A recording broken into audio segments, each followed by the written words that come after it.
Okay, here's the next question from Carter. And he asks, can we ask God to not be lonely, or do we have to find it ourselves? Maybe I'll take the first crack at this, so if you want to add anything, and we'll go to the next question afterward. Carter, such a good question. As we're getting ready for tonight, I had a memory from when, like a long time ago, I was probably like, I don't know, maybe 10 years old. I remember telling my mom that I felt so lonely. And I remember complaining, like, Mom, I have no friends. And I remember my mom encouraging me, like, Daniel, like, God cares about you. And so Carter and everybody tuning in, I just want to kind of echo my mom and just say, like, God cares about you. And she said, bring your sad things to God. So I prayed, God, I want friends. And God answered that prayer. I think it took a lot longer than I was hoping. But it's, there's a joke. I recently moved from Ottawa, and there's a joke, like, if pretty much I was friends with the whole city of Ottawa, it's city of a million. Literally true stuff. Like, God answered that prayer more than I could handle. And I don't know if he'll do that in the same way for everyone. And in a sense, like, tons of friends isn't necessarily better than a small set of friends. But it's just like I don't know that any of my friends today would like believe that I was like a general kid, just didn't have any friend in the world besides my mom and Jesus.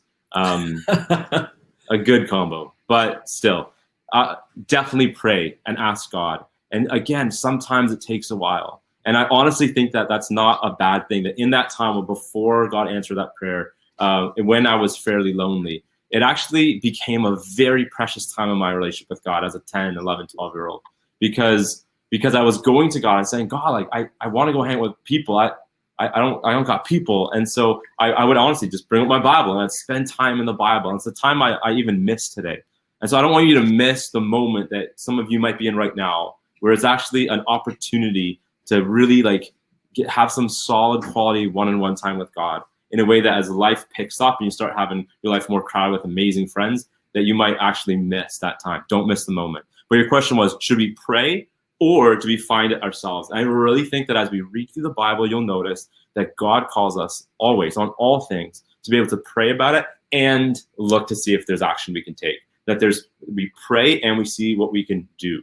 And so some of my wife and I moved to Toronto recently, and we've had a number of people we've met here complain about how unfriendly the city is, or even at church. People are like, it's really hard to meet friends at church. I've noticed like my wife and I haven't had that experience. It's not because we're amazing and everyone wants to be a friend at all, but rather like my wife Alexandra and myself, we're like, we go to a brand new church, don't know anyone. Like, guys, do you have plans after church?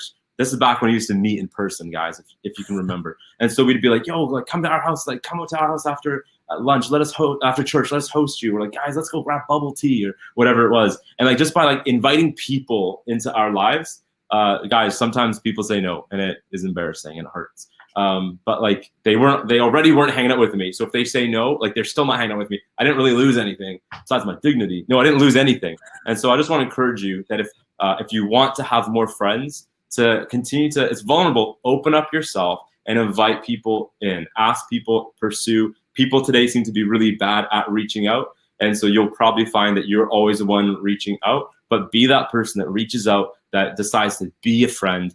And a last tip on what we can do to really cultivate friends is to really like ask meaningful conversations. I find a lot of people ask meaningful questions. A lot of people like crave something more than just the surface level combos. And so if you're someone that takes an interest in people and asks them questions about them and how they're doing and what their dreams are and maybe even what their fears are, and as you take an interest in others, you'll find that there ends up being a sweet path toward meaningful friendship.